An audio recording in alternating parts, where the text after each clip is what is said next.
ভালোবাসা বা প্রেম কারো প্রতি জন্মালে তার সাথে সারাটি জীবন কাটিয়ে দিতে ইচ্ছা করে। পরিকল্পনা করা হয় কিভাবে নিজেদের ভালোবাসাকে পরিপূর্ণতা দেয়া যায়।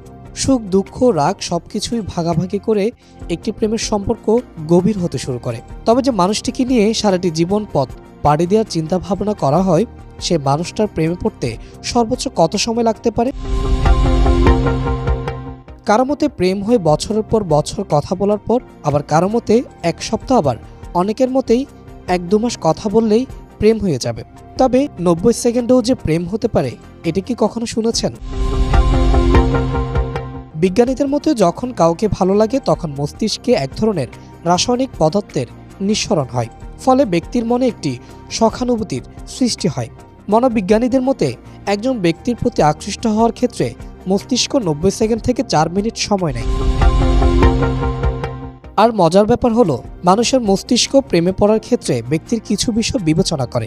এই ক্ষেত্রে 55% মানুষ অঙ্গভঙ্গি বা বাহ্যিক রূপ দেখে প্রেমে পড়ে, 38% কণ্ঠস্বর, কথা বলার ভঙ্গি এবং মাত্র 7% তাদের মূল বক্তব্য শুনে প্রেমে পড়ে যায়।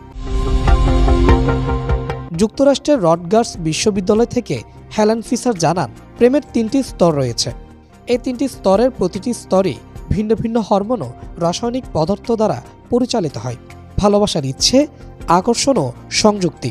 পরিশেষে একটি কথা বলাই যায়, ভালোবাসা বা প্রেম কেবলই মনোমস্তিষ্কের কিংবা দার্শনিক ব্যাপার নয়, এটি বৈজ্ঞানিক ব্যাপারও বটে। Desk report, media express.